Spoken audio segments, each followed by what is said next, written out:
to ourselves the combination of the risks that have been now thrown into the environment create a fertile environment and a lot more opportunities for people to use this money for themselves, or even to divert it away from that which it was intended to do.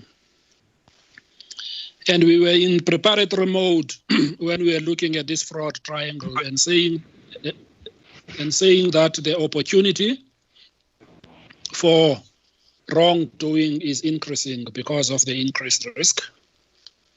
But also other people will rationalize their actions because they may suggest that, well, one of my key persons who was always earning income is no longer in an income earning position because of COVID.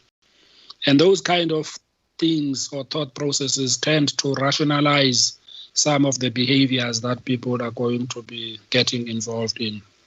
But there's also pressure, where people are under pressure to do transactions in a way that may not be properly protected in the context of internal controls. So once we looked at that fraud triangle, we then came to a view that certainly we are going to be needed as an audit institution.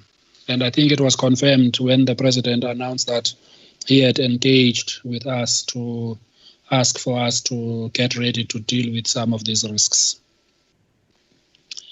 We have then responded accordingly, Chair, and looked at the reality that our staff will also be needed to be in the front line in those agencies that will be handling these resources. And so our commitment that we have made, first of all, is that we would want our staff to be assured of their safety in terms of the work that they will be required to undertake, as well as we met at different intervals with the staff and the leadership in the audit office to formulate our response in terms of the matters that will be required to empower us to continue to do the work. For example, as we are doing now, the IT tools at our disposal that we had invested in and that we are using over time are enabling us to meet remotely. And we've been able to develop audit plans with our teams while many of those people were operating from remote sites. But there's no doubt that there have been restrictions in terms of engagement with our auditees. For obvious reasons, many of the people on the auditee side were also on lockdown, and some are returning to their workspaces now in the last week and even going into the future. And so we have dealt with the internal bottlenecks on our side in terms of where we will be needed in terms of the work that will be required to do. So if I move on to the next slide.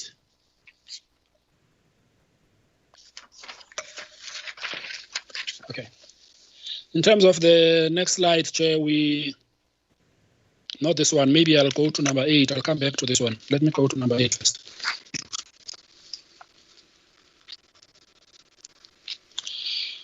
So one of the key things, Chair, that we elevated in terms of what we can do under the COVID-19 environment is to bring forward the concept of preventative controls. Now, preventative controls, Chair, as we have shared with you in the committee, as well as we have articulated in our last report, the PFMA report, are those controls that narrow the gap or minimize the possibility for huge amounts of money to go out of the system without the necessary controls being put in place, so that you avoid a situation where you now have to go and find this money after it was spent.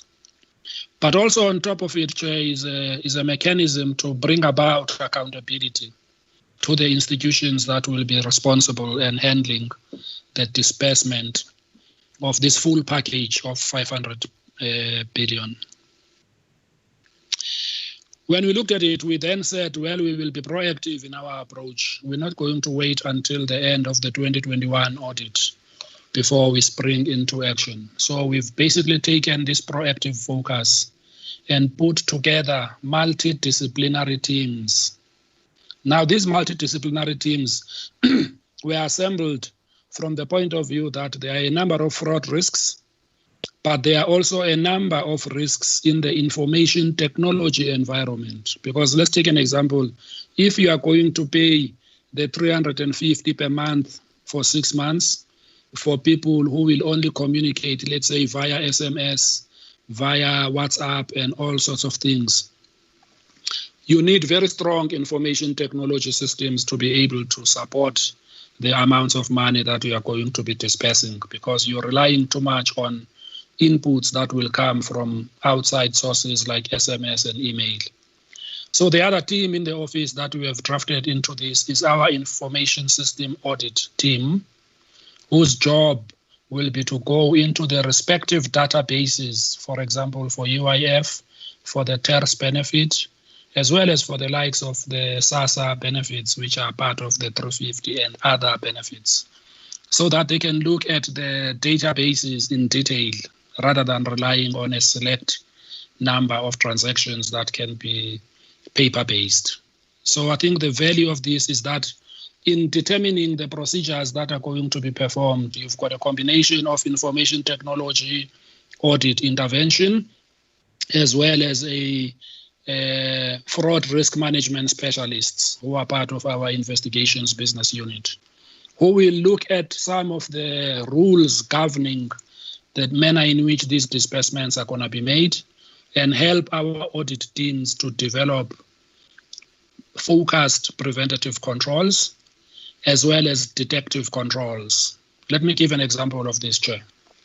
If you look at the database of the beneficiaries of the unemployment benefit of 350 per person, one of the tests that an information technology practitioner can do quickly is to write a procedure to go into the whole database and identify one or more individuals in that pay run who have been paid anything from 351 Rand and forever. When I say forever, I mean the highest amount possible. That's an information technology test because it looks at everybody at the same time. And should there be somebody who in the run, for example, has got a payment due to them of, let's say, 350,000 for argument's sake, that already raises the flag because there's nobody who qualifies for anything more than 350. So that's the type of intervention from a proactive point of view that says, let us prevent the possibility of something higher than 350 being paid to any individual unless there are very clear and substantive reasons for it. And you'll see, Chair, that we probably are not going to share all the necessary procedures that we are going to perform, but that's just one example of what you can achieve with an integrated proactive audit engagement, particularly in an environment where when someone says, I haven't got all the companies that I expected to come and sign up, let's say, for the UIF benefit. Now, when you throw the net into the water, Chair, you might be expecting to catch fish, but also you might end up with a combination of fish and crabs when you lift the line. And I think what we are trying to say here is that there are all sorts of risks, both in the internal and external environment, that could gravitate towards these huge amounts of benefits and money. So it is our responsibility then to alert the management of these entities to some of those matters that we would have flagged. And we are not going to do it as a once-off. Every time they have a run, we're going to come forward and check whether the run went according to the design parameters. And if there are any matters identified through the proactive audit, we will make sure that they get dealt with as and when they arise. So that is the strategy that we have developed in order to wrap ourselves around assisting government, I guess, in this instance, to minimize, as I said, the risk of the bulk of these resources going away from where they were meant to be spent. Then on the next page, number 9, as you know, there are allocations to different benefits of different types, but also one that attracted more attention, Chair, was the one pertaining to allocation to municipalities, which has triggered a need for us to interact with National Treasury and appraised National Treasury of the need for them to insist on certain specific controls that must be in place for that particular benefit to be allocated to those municipalities. National Treasury is seized with the matter with the COCTA Ministry to make sure that they have preparatory mechanisms in place to avoid sending the money in places where it can go wrong. The other area, Chair, which I think is also important, is the area of procurement of transversal contracts for the likes of PPE and other related COVID-19 items. It's also going to require this similar kind of intervention on a proactive basis. We know that the procurement is happening under conditions of emergency, but when conditions of emergency are introduced, they also come with their own controls. It's not just that. It's not just a case of it's an emergency, therefore it's not controlled. So it is those controls that come with emergency procurement that we will be seized with on a proactive basis. And our teams, Chair, have already developed the audit plans, having assessed the risk and having appraised ourselves of the potential for things to go wrong. We have already done that assessment, and we have converted those risk assessments to risk responses or audit procedures that we are going to perform. As I said, those are the detailed checks that we will be doing. You can rest assured that we have applied our minds in respect to the assessment of the risk, as well as what sort of responses are required. So I will spare you the detail because those procedures are quite detailed and they may probably just not be suitable to engage on them publicly before we have actually applied themselves. I think what you will probably see the outcome of the implementation of those procedures when we report on the specific programs that we will be looking at.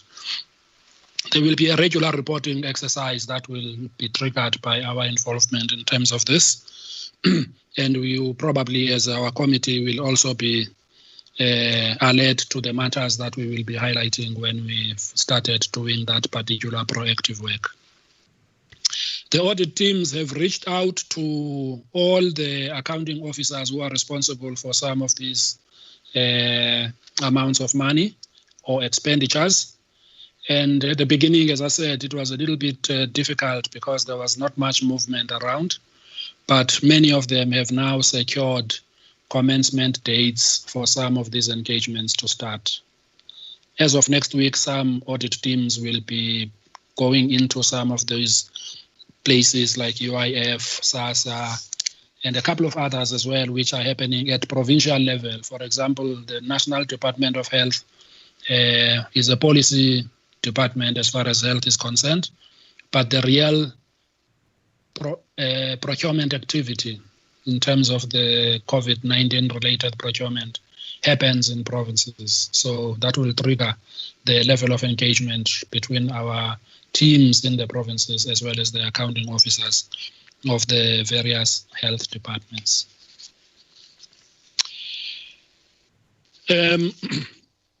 So, Chair, as I said on page 10 of the slides, we are largely focused on 3 components.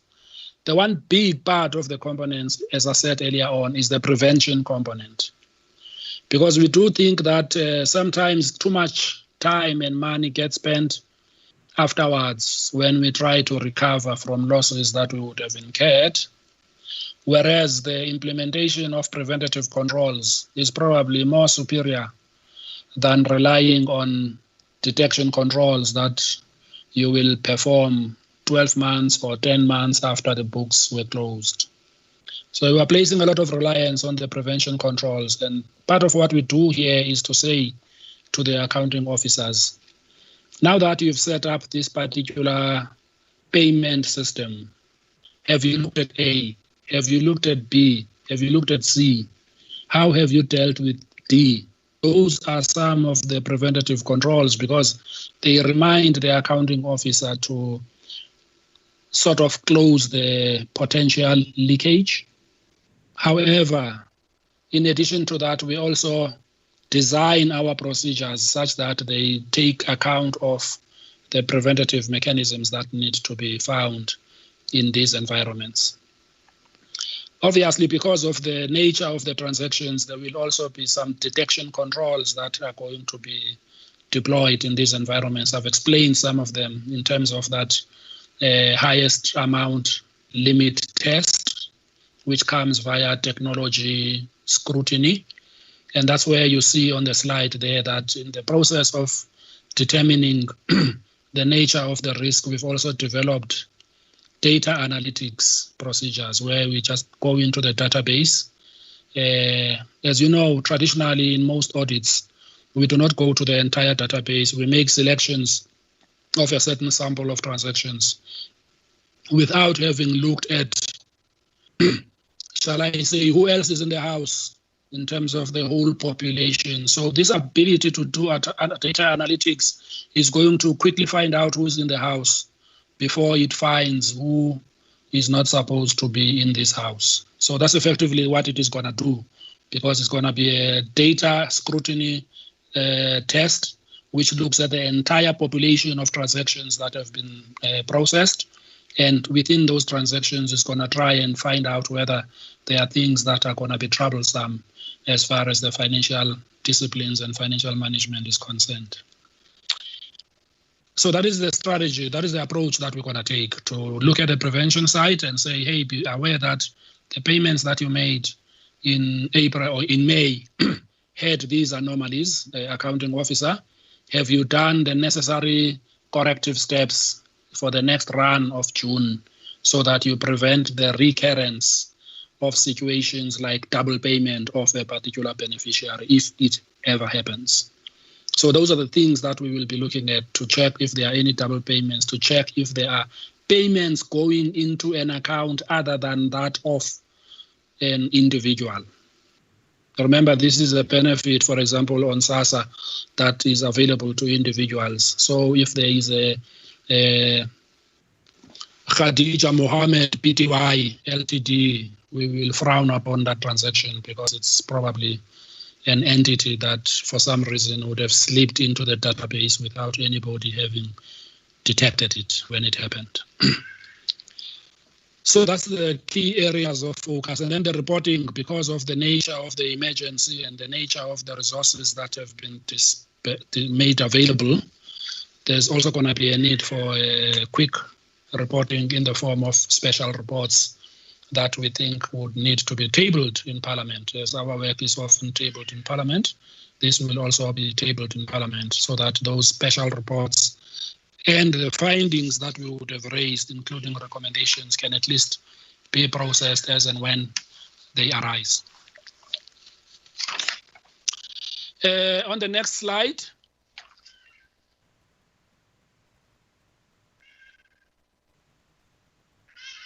well, this is what I just said earlier on, the multidisciplinary teams, which will include forensic auditors, performance auditors, IT auditors, and those types of talents in an environment where you are minimizing the risk of what that triangle was telling us. So I'll step away from this slide, having spoken to the detail of what is in it.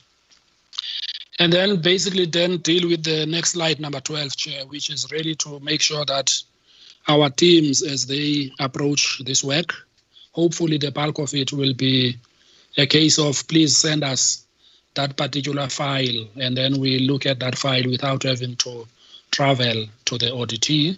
But there will be instances where there's a need for interface to happen. And that's why the issue of the health and safety of our teams continues to be a priority. These interventions are coming at different times. We don't want to stand in the way of the accounting officer and their teams while they are processing what even is an unfamiliar.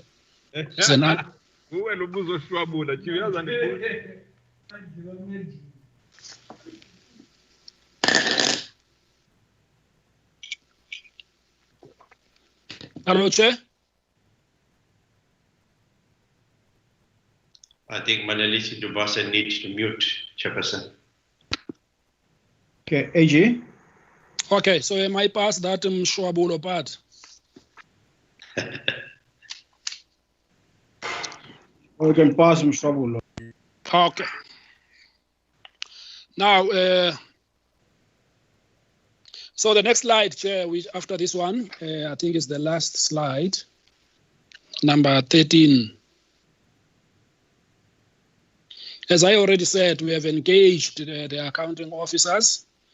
We just need to now clear the decks with the executive authorities so that we can bring them up to speed on the stuff that we're going to be rolling out come the next week and beyond.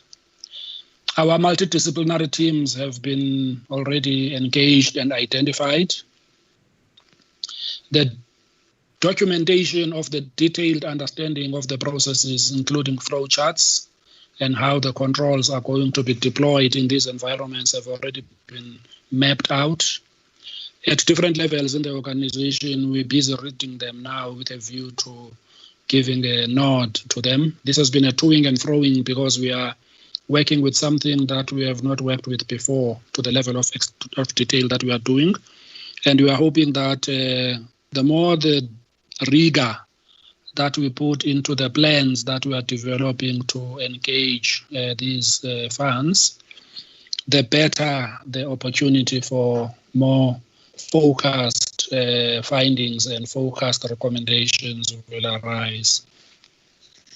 So the long and short of that slide is to say that we are ready on our side to get going on some of the benefits that we will be required to scrutinize in the context of a proactive audit of the amounts that have been spelled out, including some of those that are going to be for procurement of food and all of that. But we did say right at the beginning that it's not our area of strength to be able to monitor and supervise what happens on the coalface when distributions happen.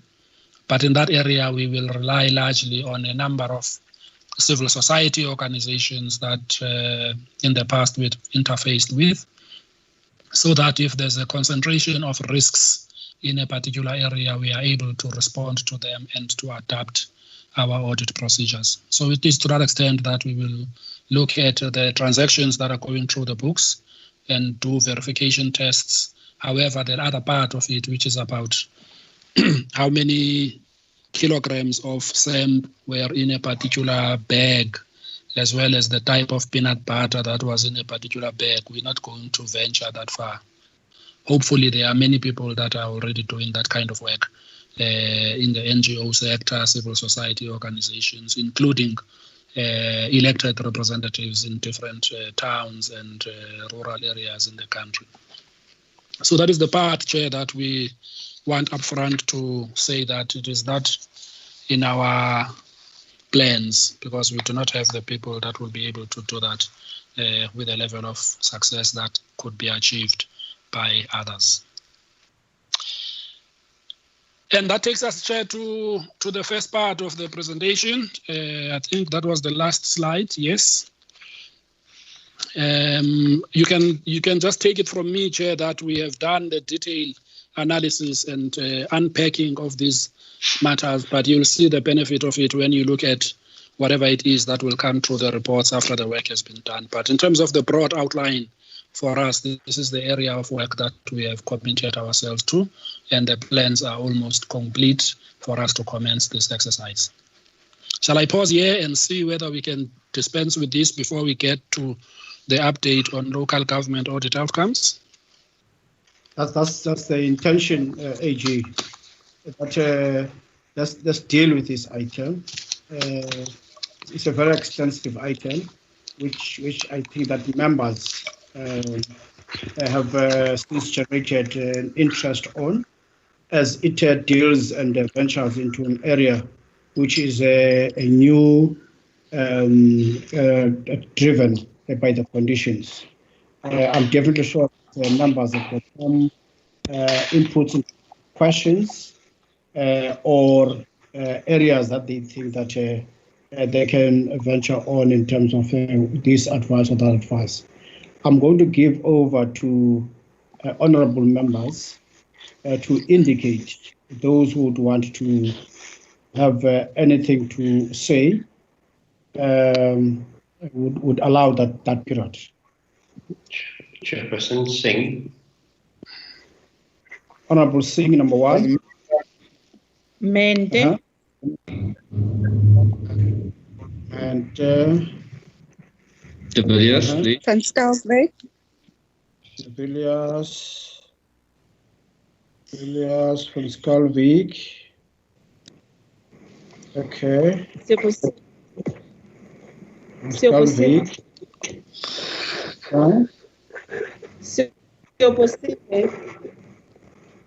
I don't hear the feed. Can you assist me? Siopusingwe. Oh, Siopusingwe. Okay. I've 5 members, starting with Honorable Singh, Honorable Mente, Honorable De Villiers, Honorable van Skalvik, Honorable Siopusingwe.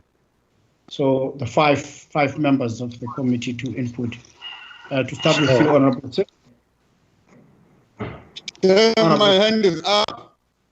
Chair, I wanted to also just note that Honorable Mlenzana's hand is up, and perhaps request that members also to indicate interest to make a point.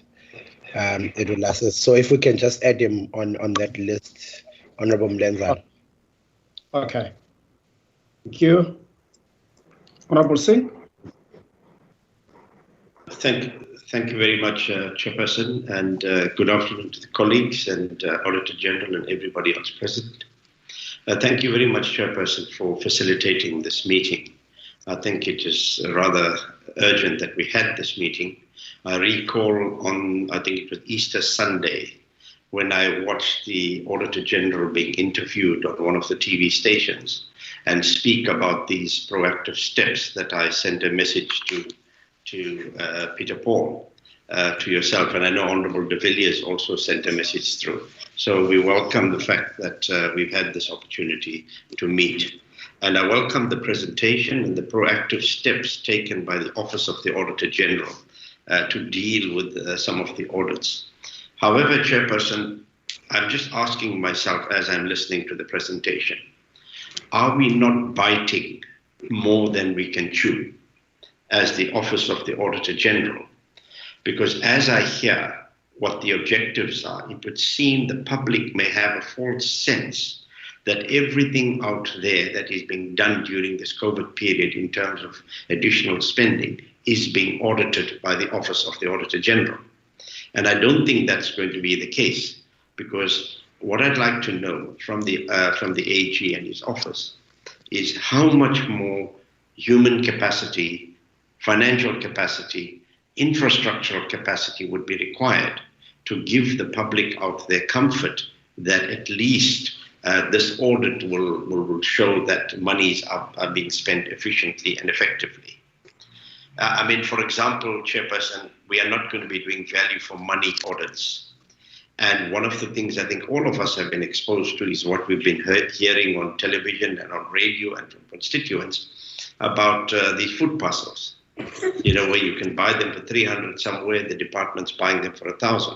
So I'd like to appeal to the Office of the Auditor-General that even if they have to employ outside consultants to do these value for money audits on their behalf, it's going to help us in getting an overall picture of how things went at the end of the day. Also, Chairperson, my next question will be, what is happening to the work that the Office of the Auditor General is supposed to be doing under normal circumstances? Are we putting that on the back burner and taking this over? And how is that going to be impacted on? But I really welcome the steps of this proactive stance in working with accounting officers. But I think the public out there have to know that the immediate responsibility and the focus is going to be on accounting officers performing their duties in terms of the Act. Thank you very much, Chairperson. Honorable de Villiers.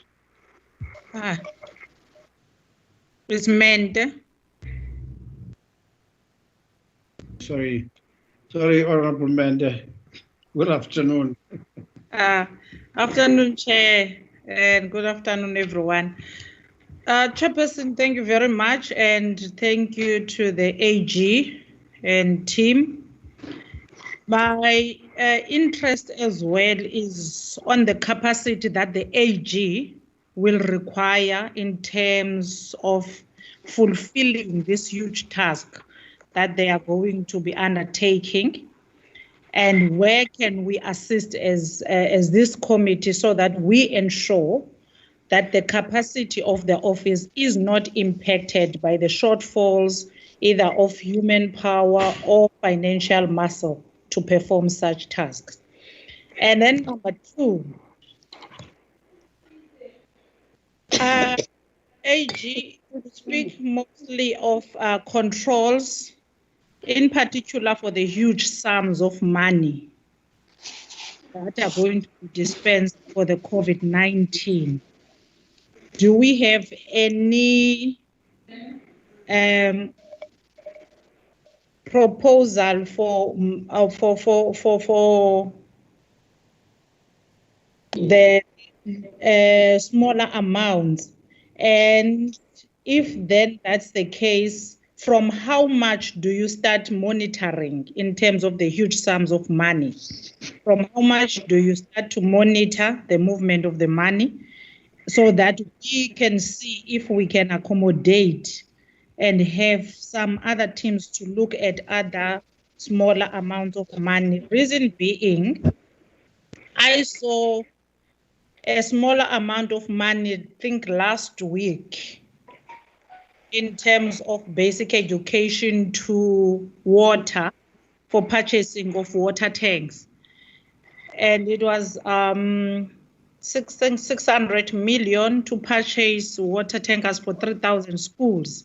And I asked myself, if it's only 3,000 schools and then it's 600 million, so it means one school will have something like 10 JoJo tanks. And then we could have at least 6,000 more schools added to such amount. I'm just making an example. If we are going to be looking at figures when we start to monitor this movement of money. And then number three, AG, the special reports that you will be issuing, how far apart will they be? And at what point will you issue a special report on each department which is utilizing the COVID-19 funds, so that we can also be able to be proactive from the side of Parliament? You all know that many committees, in fact, all committees, depend on your direction in terms of irregular expenditure of money. But I think we should then, in terms of time frame, not make that very far apart if we want to keep a closer monitoring into the expenditure of this money, in particular when it gets to the 20 billion that will have to go to municipality, as we know the level of corruption that usually takes place at that level. Thank you very much. Thank you very much, Honorable Mentor. Honorable de Villiers. Thank you very much, Chair. AG, colleagues of SCOAG. AG, thank you very much for the presentation. I have to agree with you that it's right to have a proactive approach and to stop possible fraud and put preventative controls in place. I also share the concern of Honourable Menti and Singh over the capacity of the AG to actively prevent corruption of the vast COVID funds that will be received and distributed. So I wonder if I can be as brave to make a additional proposal for preventative controls, and that's maybe the creation of an office of a special inspector general within the national treasury. So it's for the purpose of monitoring and intervening in all state expenditure related to the pandemic recovery. So this Inspector General could have powers to prevent corruption at all levels of government for any taxpayer monies allocated to COVID relief and stimulus. And this Inspector General could differ from the Auditor General in that the AG, mostly considers spending after it has happened, mostly at the end of a financial year. But the Special Inspector General could have powers to conduct or supervise or coordinate direct oversight and investigations in the making, the purchase, the management, and the dispersal of any taxpayer monies made available to and by any organ of the state for the purposes of COVID relief. So this will include monies repurposed by various departments, as well as the monies allocated as part of the 500 billion rand stimulus package. So, and also, of course, the loans that are being made available by the state to any natural or legal person. So this Special Inspector General could be appointed by the Auditor General himself, and such appointment could be completed as early as July of this year, of 2020. And legal provision for this could also be made in the Special Appropriations Bill, which will be tabled in Parliament in June, to give effect to the 500 billion rand stimulus package announced by the President and the Finance Minister. So, AG, it's just a proposal from our side, but I hope you can consider it, and we look forward to hearing feedback on it. Thank you. Honourable de Villiers. The next comrade is, member. It's Thank you, Chairperson. Thank you, Chair. I'm mostly covered by the previous members, welcoming the presentation and also the inputs that has been made. Chairperson, one addition that I want to make is in terms of the fraud prevention, in terms of the this additional funds that COVID funds. I want to know if the Auditor General foresees that any additional staff in terms of security measures would be needed to effectively perform their duties. The other issue is in terms of, we know that there's limitation of staff during the lockdown period. And they have their original work that they were supposed to do. Now they have this added responsibility. How does the lockdown impact on their performance in terms of the staff that they have released during the lockdown period? And then, Chair, seeing that the supply chain management procedures will be directly impacted on during this COVID releasing of funds and procedures, how do they plan to directly link with the supply chain management departments or departments within the different sectors and departments, including the municipalities, to try and avoid that there's firstly a spike in unnecessary spike in prices, but also that there's no huge flaws in terms of flouting this supply chain management procedures. I thank you, Chair. So much, Honourable Skalvik, Honourable Supasingwe. Chair, the disadvantage of being the last one to speak everybody has taken your points, but I would just, on a matter of emphasis, just say that in terms of the security of the team, it's worrisome, because under a normal day, we know that we still have cases hanging. So I don't know the plans which have been put in place to make sure that we close that gap. And also on the capacity, we really need to look at the capacity, because we work under abnormal situation. Security also in terms of health security of the personnel. I don't know what plans does the AG's office have, but other than that, we really need to support, as a committee, to support the AG's office, because this is now a very serious crisis we find ourselves in, and there are still cases which are still pending. So we really need to appreciate and work very closely, meet much more often as a committee, to make sure that we give support where it's needed, and that this mammoth task which has been left in their hands will be much easier. Thank you, Chairperson. Honourable Member Sposengwe, Honourable Member Mlenzana. Honourable Mlenzana. Yeah, thank you, Chairperson. Thank you, Chairperson. Let me also join members in welcoming the AG. My first would be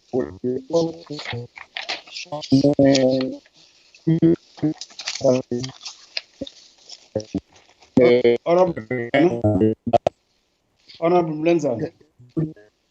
Yes, sir. I'm Can sure. you hear me? Now I can hear you now, but you see, there was a problem initially. Could you be in the position where I could hear you? How am I now? You're better, much better now. Much better now. Thank you so much. Thank you so much. I was saying, you deteriorate in terms of your audibility, but nevertheless, try to find space. How am I now? How am I now? Fine. Continue. I'm fine now. Yes. Thank you so much. I was saying, Chairperson, let me welcome.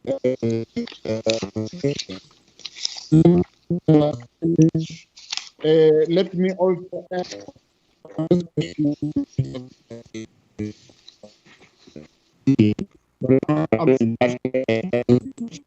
sorry. Honourable Mlenzana.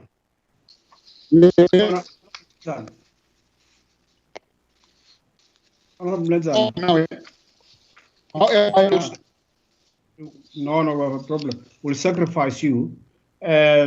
What you could do, just make use of the message right up, which could encapsulate the areas which you want to contribute on, so the AG could get hold of those.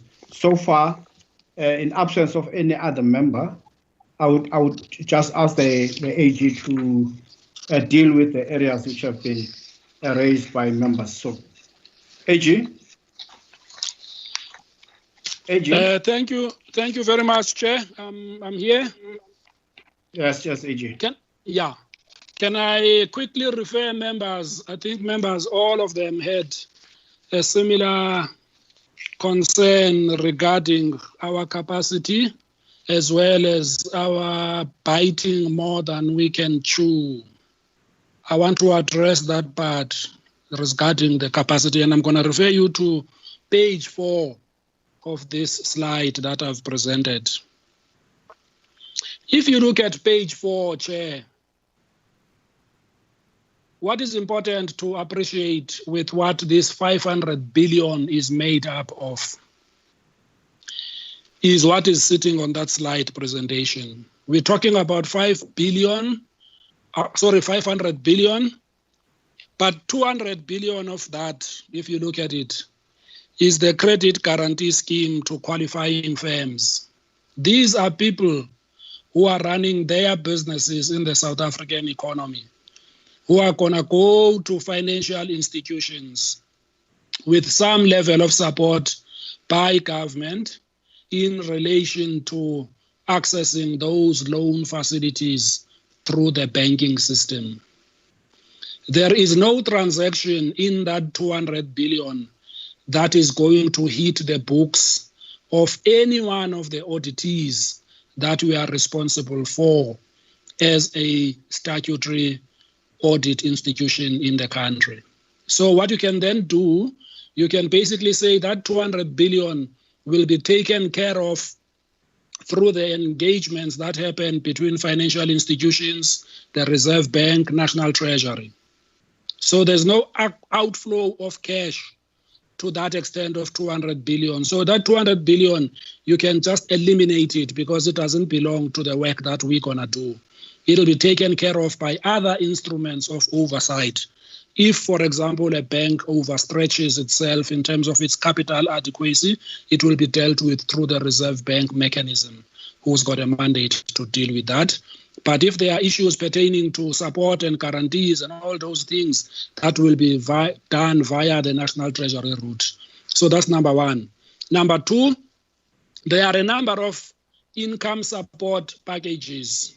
Think about some of them. For example, they are sponsored in this context by South African Revenue Service. South African Revenue Service says to the taxpayers, when you have deducted VAT and we are supposed to pay that VAT over to us, we are giving you the opportunity to delay the transmission of that money. We are giving you the opportunity to delay the transmission of any other monies based on what they have said in the South African Revenue Service.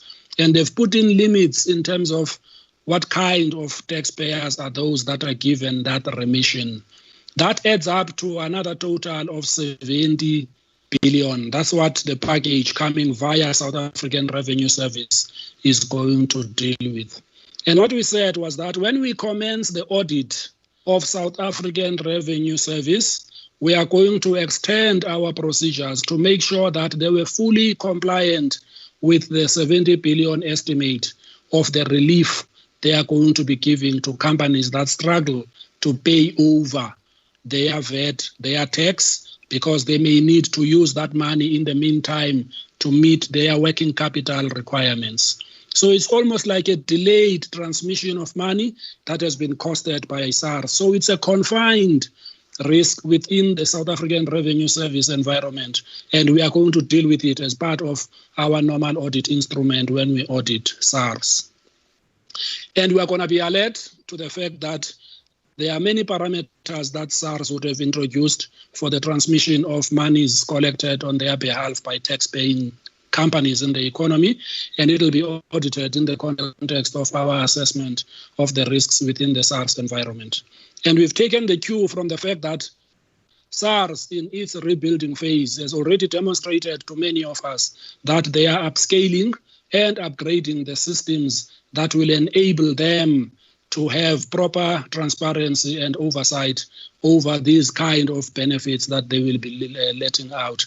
They've already pronounced on the expected shortage in the collection of tax. And if somebody has got a challenge of about 200 odd billion of tax collection, I'm sure you can agree with me that they will want to make sure that the 70 billion of that relief is managed properly and can be properly accounted for.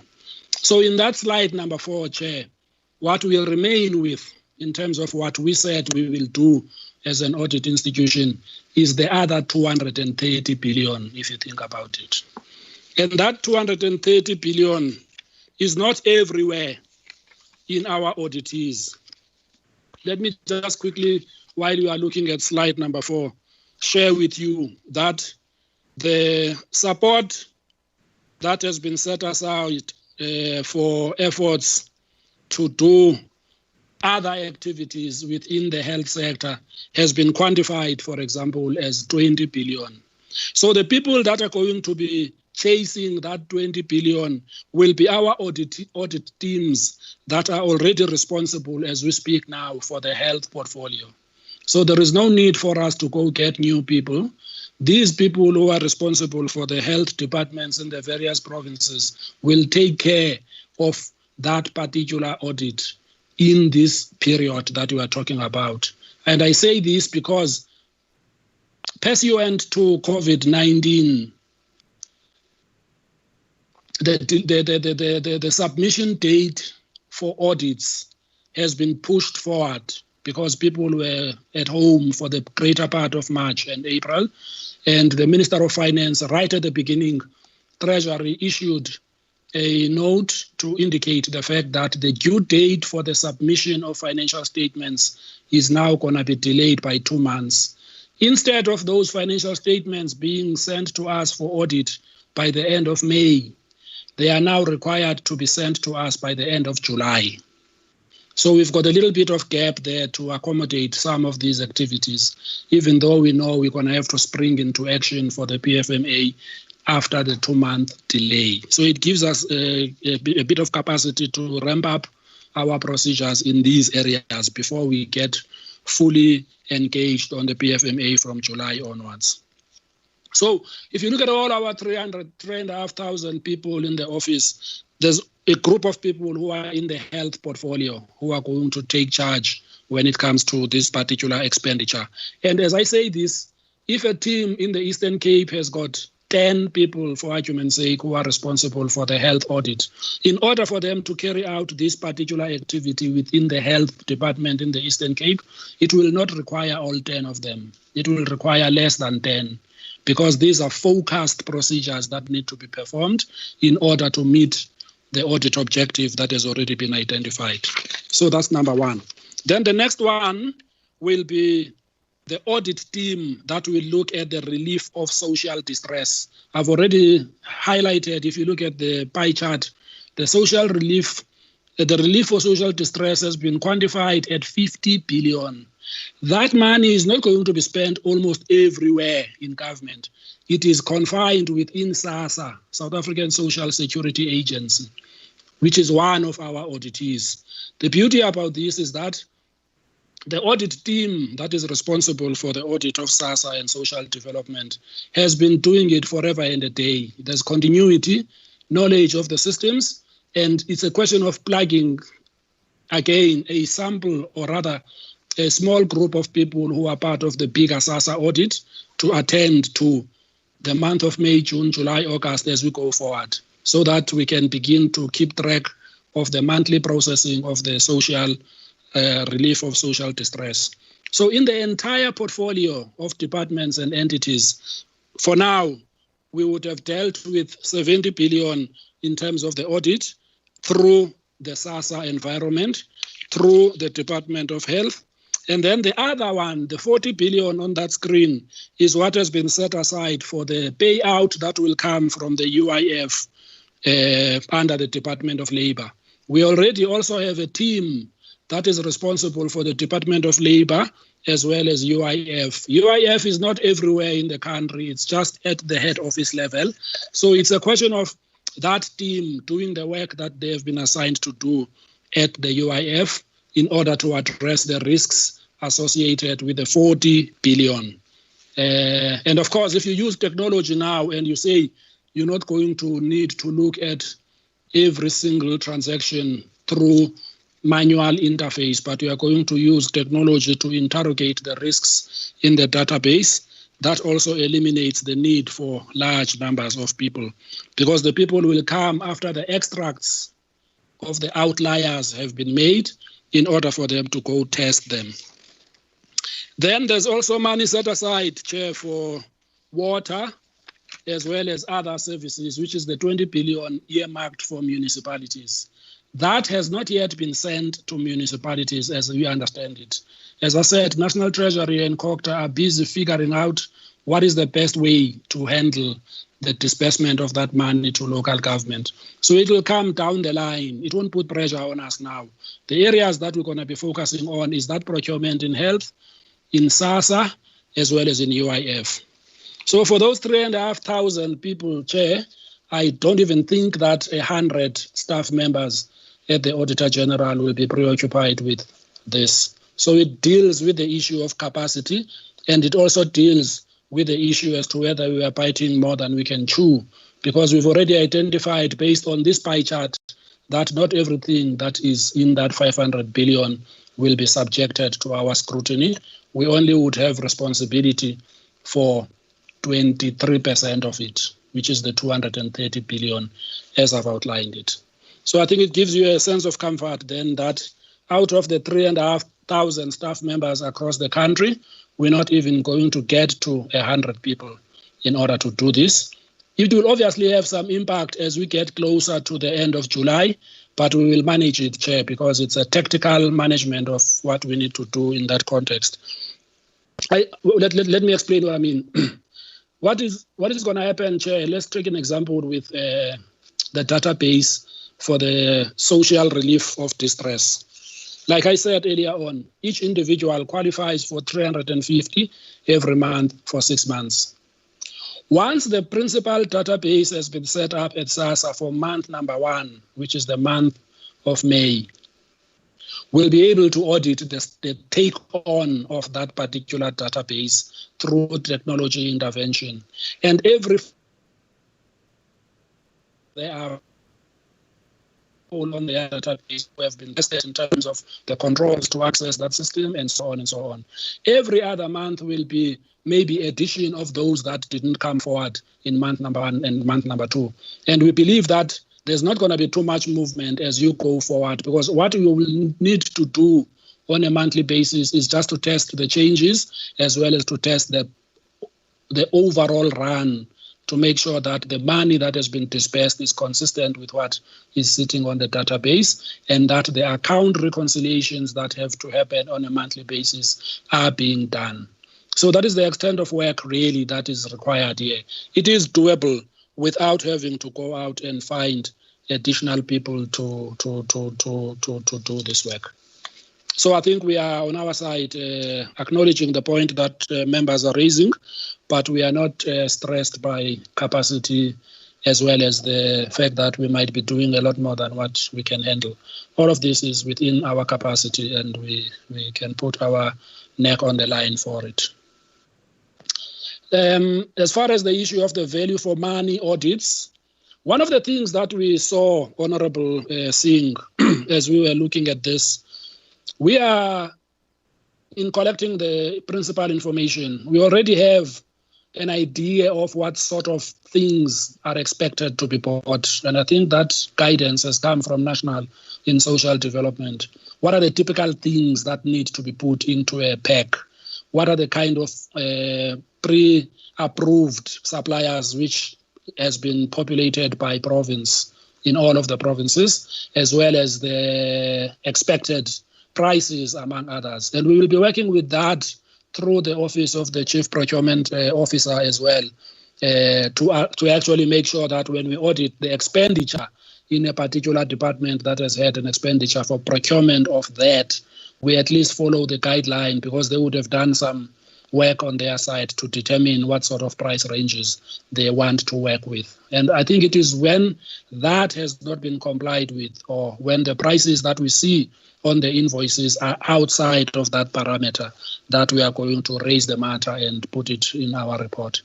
So I think in that context, we, as I said, spend a lot of time on the planning, and we do not just want to go and check how much you spend for a particular pack without knowing what sort of guidance and predetermined cost range for a number of things that has been predetermined.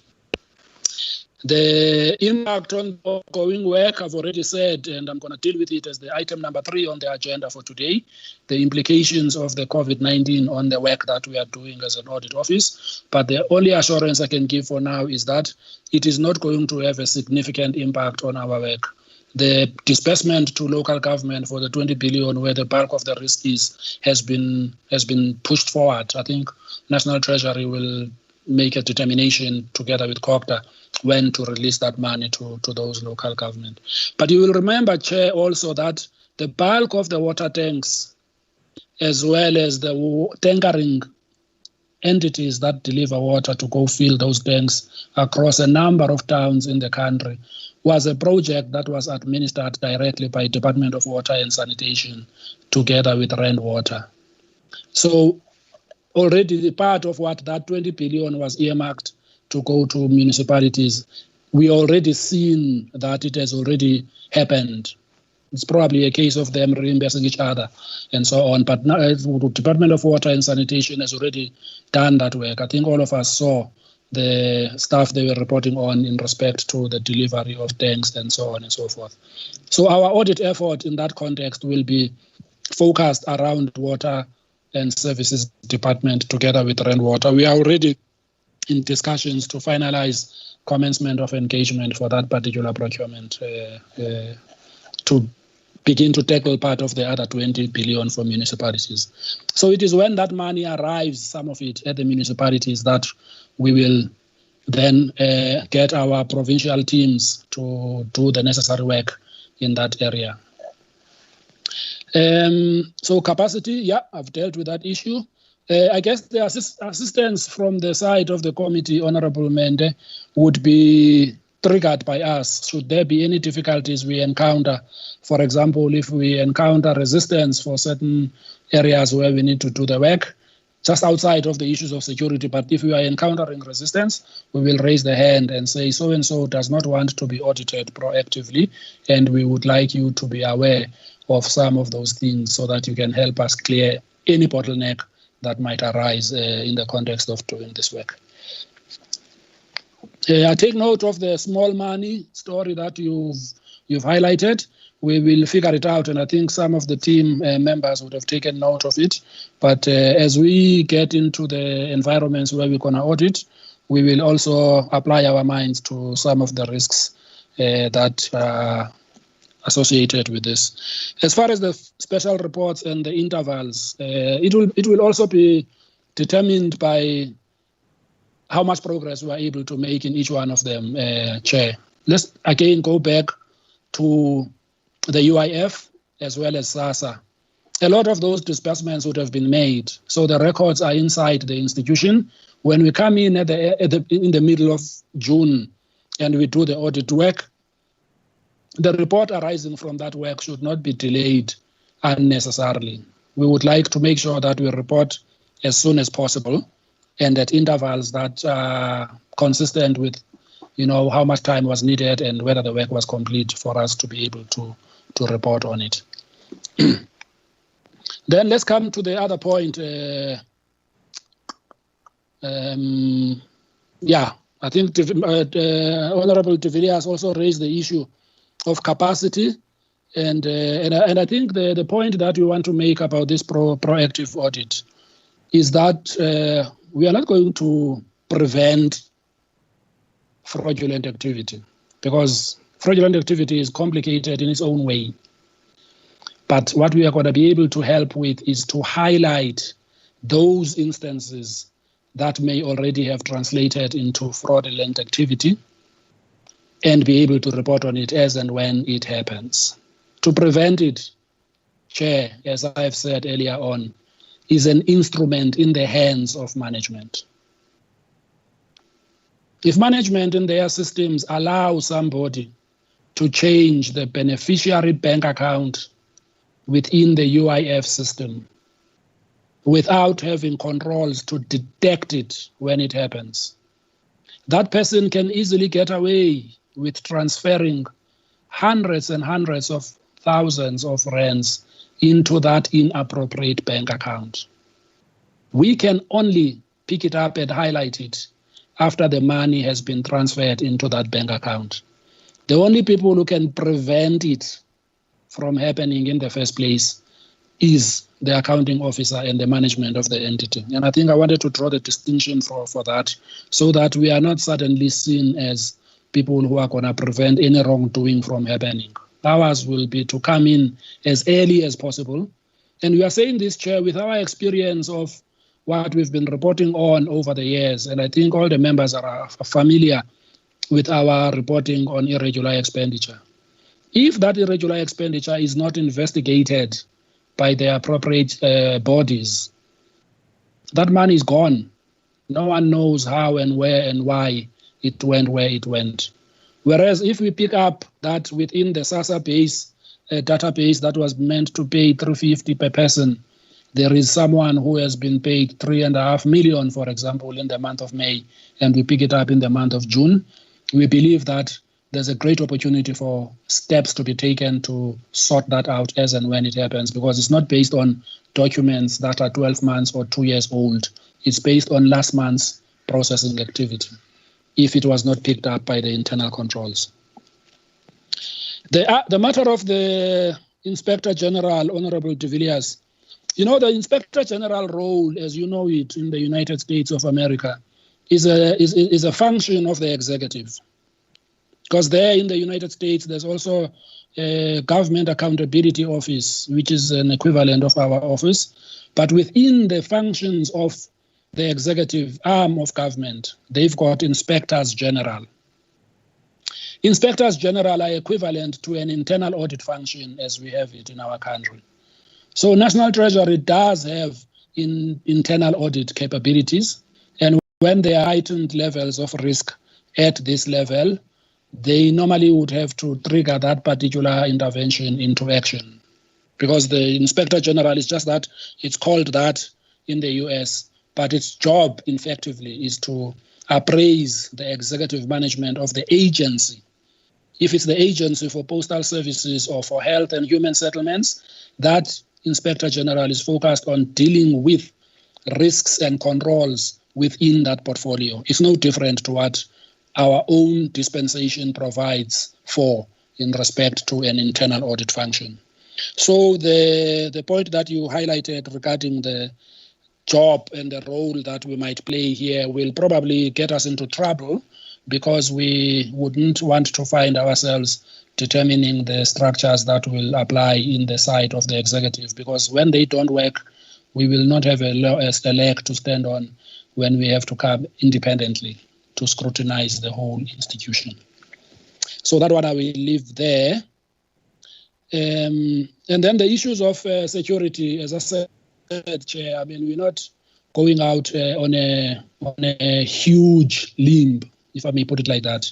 Some of these procedures are going to require someone phoning another person in that agency like SASSA and say, can you please send us the electronic file?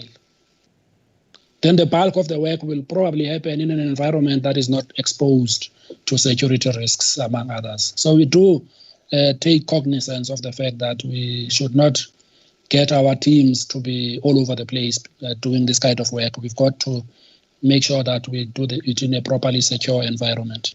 So certainly there may well be additional staff security risks. Typically when you scrutinize the accounts of transactions that were processed last month, and for some reason you also paid yourself, you're probably going to get a bit jittery.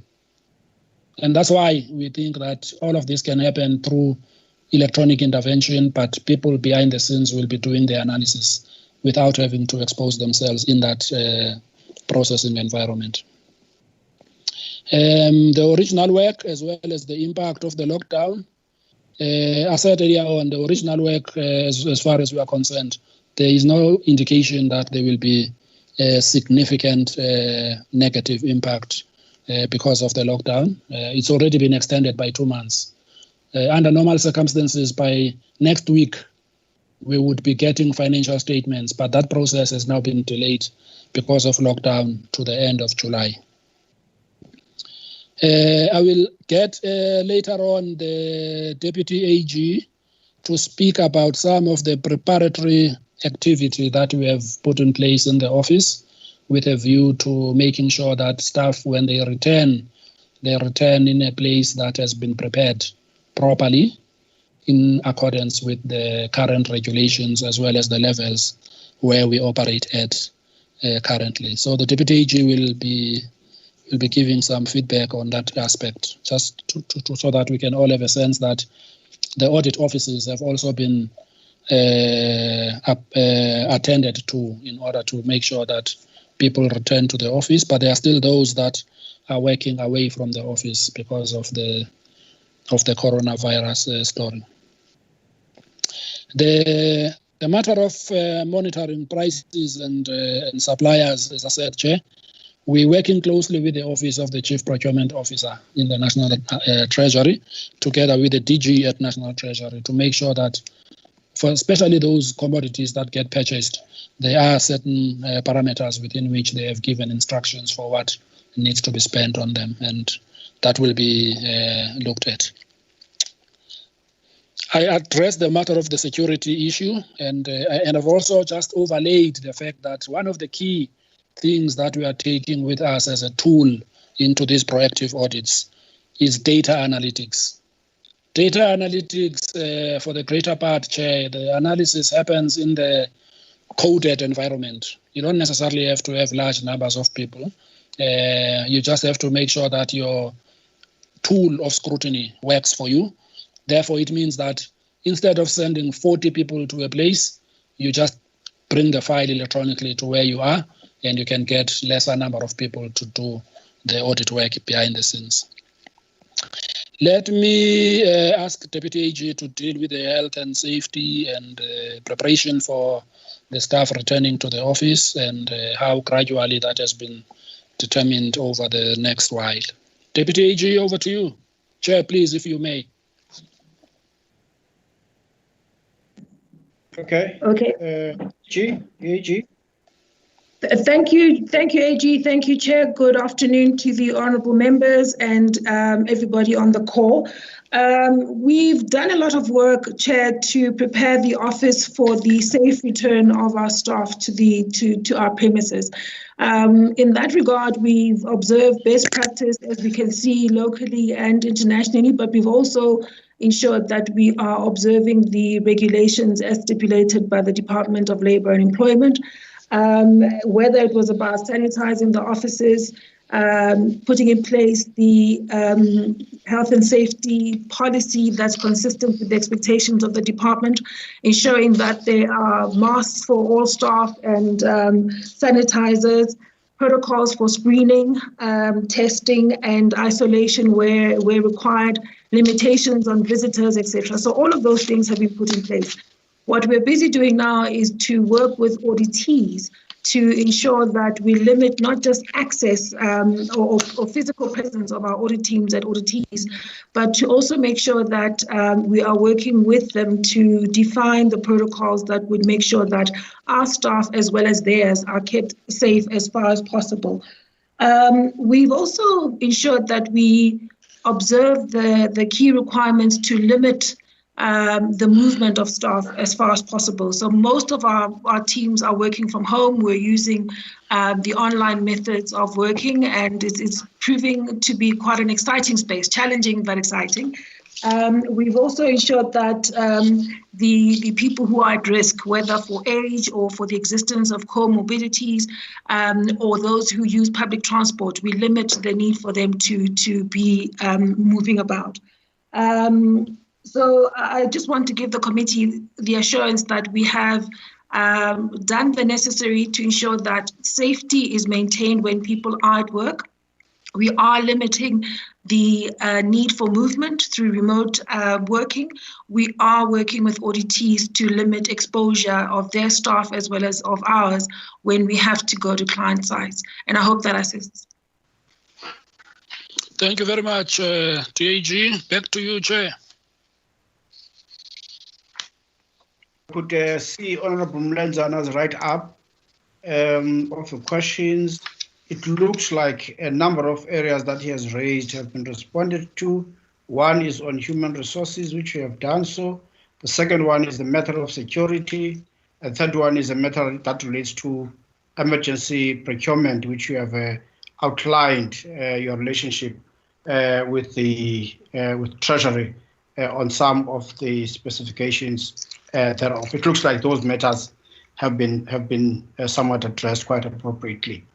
If that is the case, then, honourable members, I think satisfactorily the AG has attended to the first item, which has been stated by the fact that a huge sum of money ought to be spent within a short space of time, which puts the country within unreasonable risk, which requires some add-on in terms of capacity, to not only to detect, but at the same time to look into the proactive measures which are going to assist government to gain value out of the resources that have been allocated.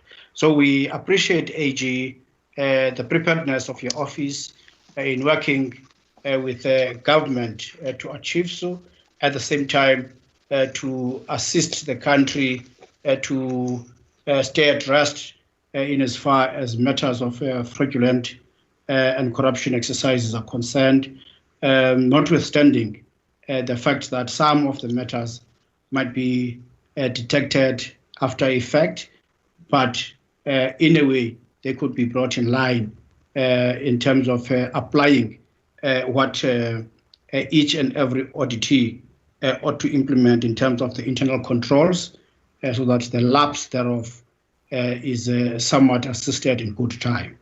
It's unprecedented, but as you indicate to us, it looked like we can stand with confidence that indeed your office is more than ready to meet such a kind of the new demand. If there are any other things during the process, you would somewhat feel free to indicate to us as a committee so that we can be able to assist wherever we could in as far as that is concerned. We know very well that a number of shouts are already being heard in a number of provinces on what some expenditures have occurred, and I'm sure your staff is often aware of such areas that would need, whether through the normal audit process, they could as well assist to pick up those matters of anomaly. So thank you very much for that.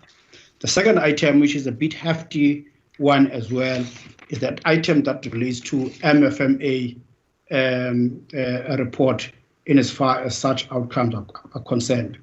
Our time is was supposed to be the closing at around about 5 p.m. I'm just trying to check whether are we allowed to go beyond that time, so that we could be able to as well do justice into that item. Can we allow the AG to make the presentation? We'll see as things go how far can we proceed in as far as that item is concerned. Very important as it is, if we're not finished with it, I'm sure we'll be able to convene another meeting which will be able to deal with whatever is left there. But can we allow the AG to make the presentations, and then we'll see how far we can go. AG? Thank you, Chair. Thank you very much. There's a second presentation that's headed Local Government Audit Outcomes. That presentation on the screen, Chair, is the presentation of the Local Government Audit Outcomes, which report has not yet been launched or tabled finally. We are currently in the process of interacting with the different leadership structures on the executive side of government, as well as on the legislative side of government, to bring those leadership structures up to speed on the matters that arose from the 2018-2019 audit year for local government. It is a customary practice that we do not go out and engage and launch an audit report unless we've also interacted with the key direct principals, who are the direct people accountable for all of these. So that has been done to the greatest extent, Chair, to the point where we only now have 2 more provinces to finish next week, being the Eastern Cape as well as Gauteng.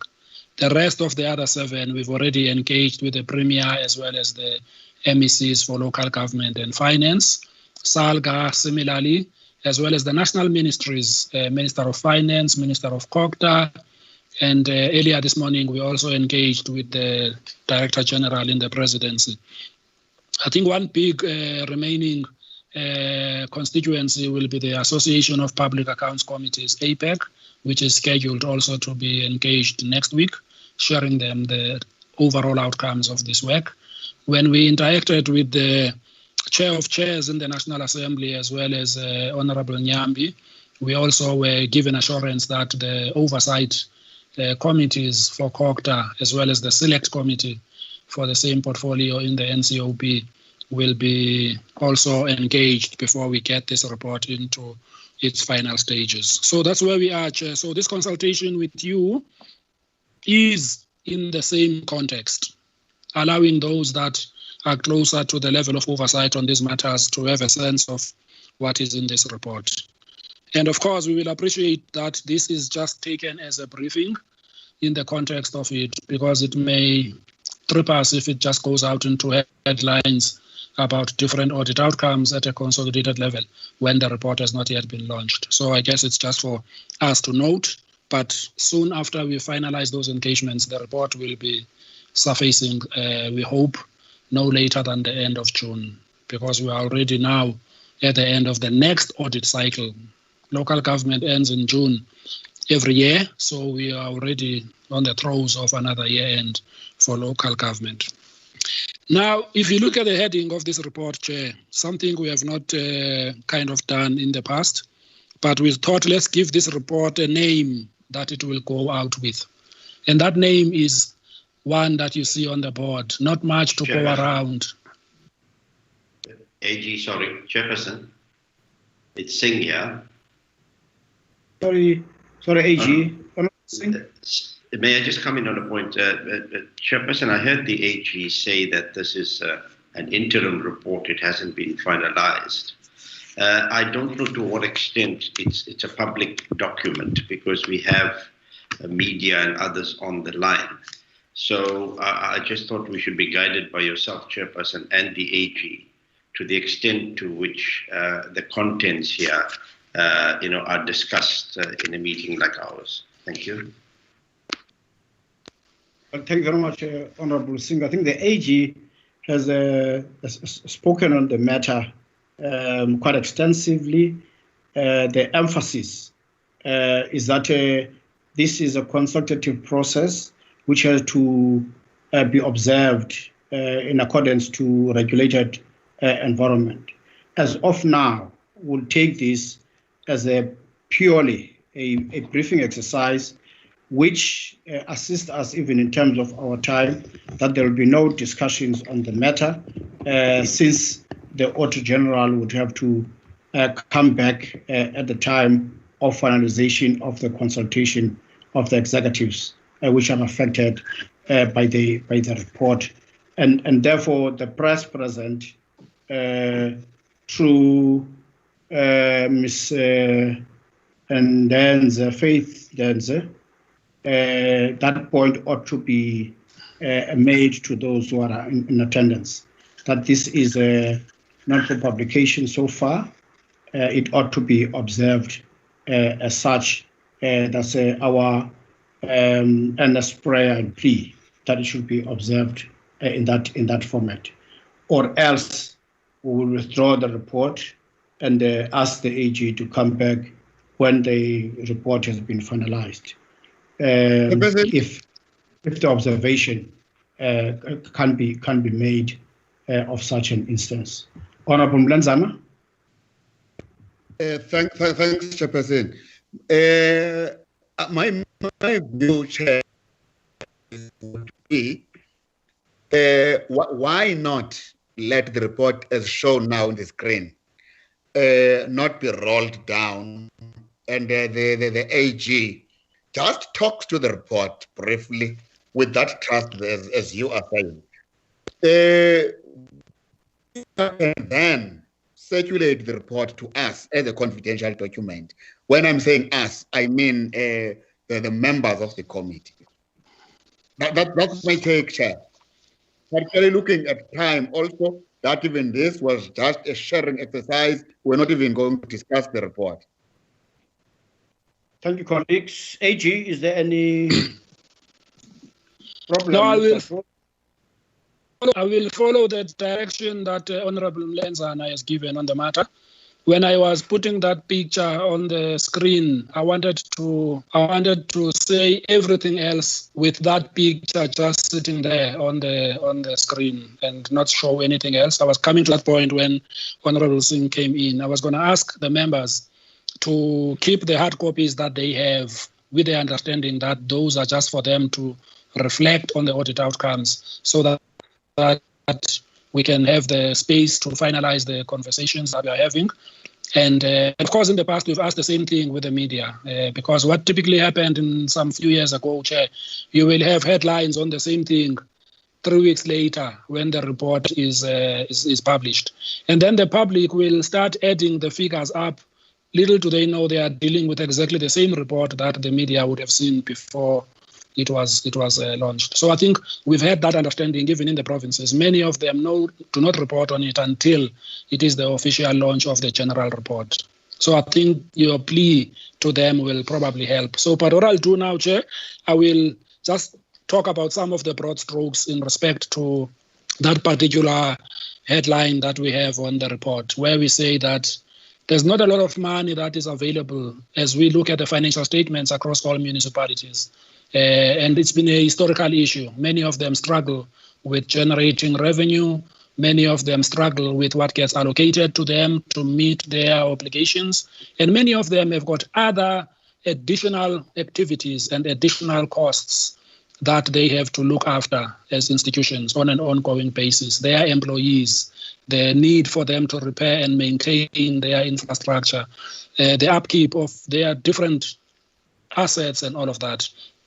But what has come through this audit for the 2018-2019 year, Chair, is that in our local government system, we do not have too many right hands at the till.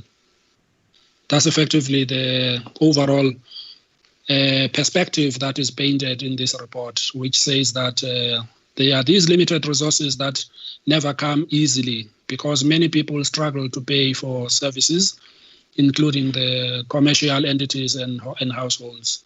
But even in the event of that reality confronting us, the way we handle and look after the money allocated to the system in local government leaves a lot to be desired.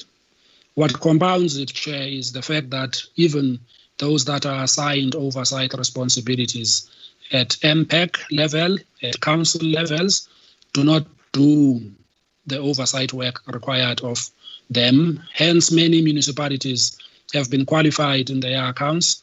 A number of them have still got disclaimers.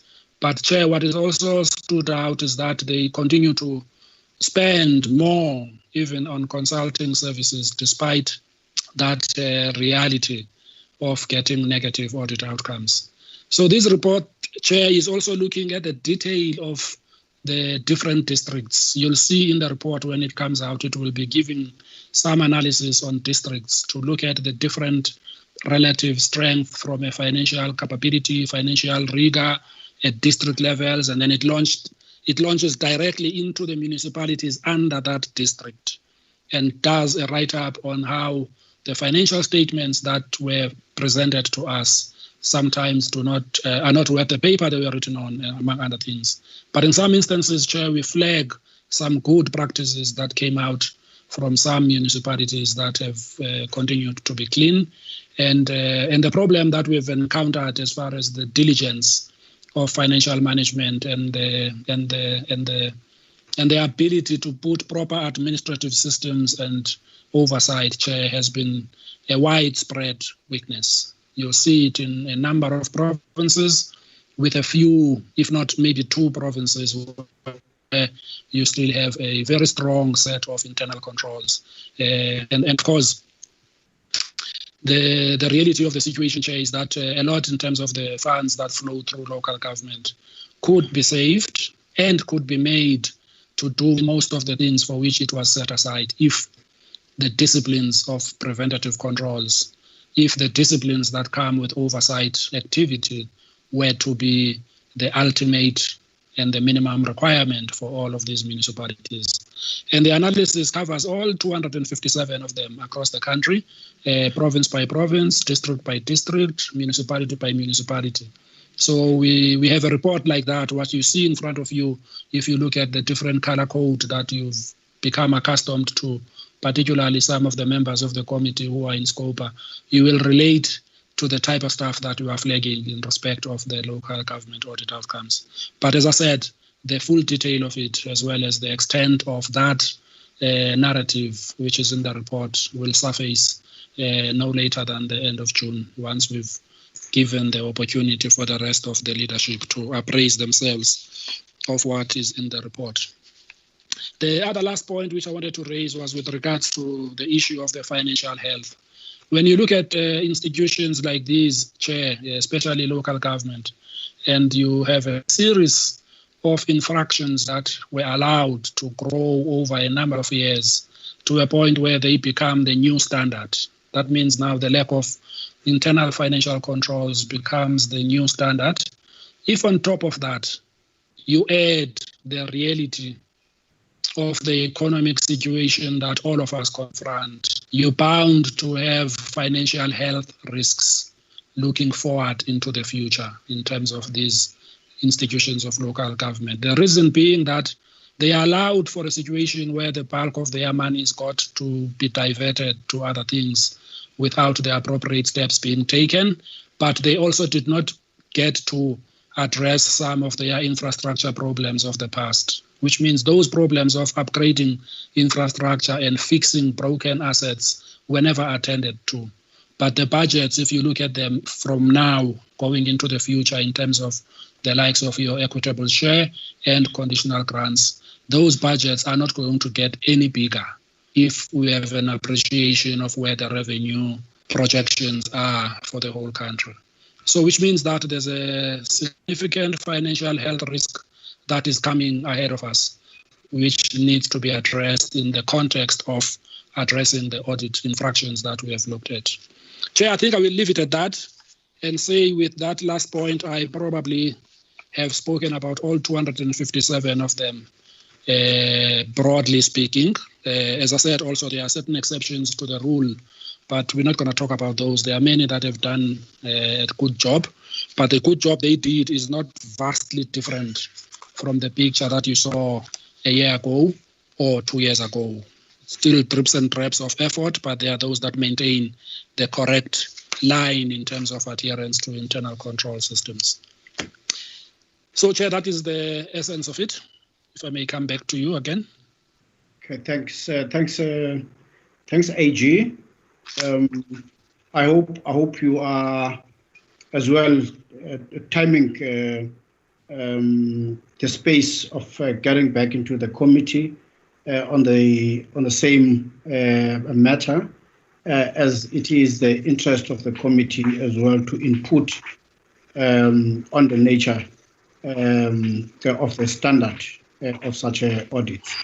We would as well speak with other sister committees, whether it's COPA, so that we are part of that committee, maybe when you are ready to fully brief COPA on the same report, whatever comes first in terms of the interest of Parliament would somewhat work with it. But let's appreciate that we could see that indeed you are spot on. You are on the areas that need attention. COVID-19 has not caught you off guard in terms of what ought to happen on the regulated instances of the Office of the Auditor-General's work. And indeed, as a committee, I think we really need to appreciate such going forward. The only item which is now left is the item which you were speaking to in relation to the processes of the PFMA audit. Already have made indication that the Minister for National Treasury on the finance side has issued a directive for the tabling of the financial reports and what comes with that thereafter in terms of your work, your readiness, and so forth. That's what the committee stands to hear. And now over to you, AG. No, thank you very much, Chair, once again. Just on the point that you raised earlier, Chair, regarding interacting with yourselves, we should, and I'm sure the team in the office will take note of that, we will be looking to a date after we've launched the report, because then the report will already then be a public document. So we'll take note of that, but it will certainly be after the report has been tabled. Especially SCOPA, we normally engage SCOPA at that time anyway, because then anyone who wants to write about it is already out there, written about. Right. Then on the matter of the impact of COVID-19 on the PFMA deadlines, there was a very clear directive that came from National Treasury to all accounting officers as well as chief financial officers across the country to accept the fact that they are not going to be able to finalize the preparation for their accounts by the 31st of May. The reason being that we went on lockdown when we did, and it was just a few days before the books had to be closed. So effectively, people are allowed 2 more months to prepare for the audit, and nobody had an opportunity for that. We all had to disappear. And so the directive was then that you are now given another 2 months instead of the end of May. It will now be the end of July. So that is the date that we as an audit institution, Chair, are expecting to receive prepared financial statements that are able to be audited, so that once we subject them to the audit scrutiny, we also have 2 months, which means that the date we used to sign off our audit reports, which was 31 July, is consequently shifting to 30th of September because of that extension of 2 months for submission. So there's going to be no submission of financial statements at the end of July from us. It will be 30th of September, and that is because of the move by 2 months for those that must prepare for us. The consequence of this is also on our own books, the ones that we ourselves get to prepare and get audited and get presented to you as part of our annual report. That part of the cycle is also going to be affected because, like others, we also are not at work, as well as our auditors who are supposed to finalize their audit plans. We're also not at work. But we'll communicate directly the dates by when that will be completed on our side. It will be on or about the same time, I guess. So I just wanted you to know that even us, we will not be submitting the financials by the end of July, even though the report normally comes to you a few months later. So, Chair, that is the essence of the PFMA. And in looking at this, also, Chair, we following up regularly with National Treasury to check if anything else has changed. Just to tease your interest, some of the pronouncements that we have seen lately from the likes of the Independent Regulatory Board of Auditors is also looking at some of the things that may need to be incorporated when dealing with significant audit matters in an audit around COVID-19. And I'm sure if you just think about it at a high level, there are significant audit matters that will arise as a result of COVID-19. It may be issues that require additional disclosure, or it may be certain things that require a significant accounting transaction to take place and all of that. But we'll keep you informed about that because it's not a matter that will disappear. You'll probably see it in a number of financial statements reference to those issues. And I think that's part of the reporting responsibility that we're following up with IRBA on how certain things need to be dealt with and all of that. That is the last point, Chair, regarding the timelines for the PFMA. We are hoping that the system will continue to assist us. I don't think we can put our neck on the line and say these dates will exactly be as they are pronounced now, but that's what they are now.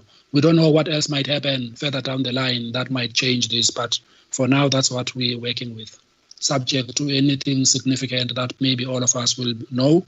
And I think it will be at that point that we will have a relook at any one of these dates. But our plans for the teams, as well as the interaction with the auditees, is pretty much fixed around a 2-month delay. Back to you, Chair. Well, thanks very much, AG. Honourable members, that's the point on the PFMA audits. I hope that we are now cleared in as far as the timelines are concerned. I don't know if there are any questions out of this. If there are any, can members indicate? But it looks very clear. Yeah, it has been made. One question, Chairperson. Just one very quick question. AG, I take it then that the certificate of debt process will be delayed, but it's still on track, where we hold accounting officers to accountable to pay and go through a certain process. And will COVID-19 have an impact on your income as the office of the AGSA, where municipalities may say that they don't have revenue to pay fees that may arise? Thank you, Chair. Is there another question? Thank you very much. AG? No, thank you, Chair. Thanks for that question, Honorable Singh. I guess as part of the same ecosystem, we are definitely going to get affected. I think what will come out of the audit will be the estimate of what that effect is, because we cannot be blind to the fact that they get money from the National Revenue Fund, which has got shrinking ability to distribute whatever it gets from the tax system, and they must pay us. And I think there's no doubt an impact that will, even if we were getting the money directly from the fiscus, we probably would be suffering similarly. So I think there's an expectation that it will be so. Only thing we do not know now is how and to what extent is that impact going to be. But we certainly continue on our side to monitor our cash flows much closely because even though we say that we have a constitutional mandate and we are independent, however independent we can be, if they don't have money in their bank account, then they don't have it. And I think we'll apply it anyway as part of our reporting responsibilities for impairment of debt. Thank you. Thank you very much, AG. Thank you very much, colleagues. In the meeting, we set ourselves the objective that we must hear on the side of the Auditor-General to what space is he occupying in as far as the COVID-19 is concerned, to ensure that there is value for money spent. He has made that assurance in working with a number of such auditees, the agencies concerned, to ascertain the country that there will be signal made on the effect of the disbursements made at a time. And secondly, the matter that relate to municipal audits, the finalization of that report now is in the process of consultation with a number of affected executives, provinces, and that gives comfort to the fact that at least we have the office which has met its audit line in as far as MFMA audits are concerned. On the PFMA, there is an assurance that the processes will start immediately after July this year, through that assurance that there is care which is taken for staff, for offices, in terms of infrastructure, and the capability of the audit teams in various provinces. So thank you very much, Auditor-General. Thank you very much, honorable members. The meeting is adjourned. Thank you very much, Chairperson. All the best. Thank you very much. Thank you. Thank you. Thank you, Chair. Thank you. I miss you guys, man. You know, this social distancing is going to be troublesome, but we'll see. No, we'll see, Auditor-General. We're going to audit the faces of these gentlemen. No, absolutely. I mean, I've got sufficient evidence that Honorable Singh was here. Thank you very much. Bye-bye. Thank you very much. Have a good weekend. Chairperson, hi. Fine. Why, sir? Sorry to do this to you, Chair. My name is Thabo Goni. I work for the Sunday Times. I'm not too sure what's. Yes, can you hear me, Chair? I hear you. This platform. Do you have my phone number? Okay, I'll call you on your phone number. Please, you can do. I'm available now. Okay, thanks. Oh, sure, Chabu. Sure. Well handled, Chair. Thank you. Bye. Mr. C. Bye. Just trying to be off this.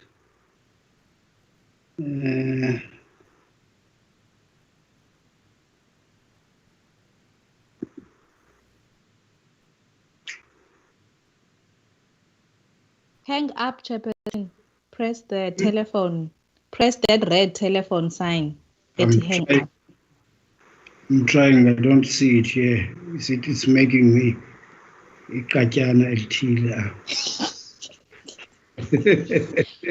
Kukho, Chairperson, there's that red hang up. Faith. Chairperson. No, because look, I'm telling him there's that red Chairperson press that screen. Oh, he's left. Yeah.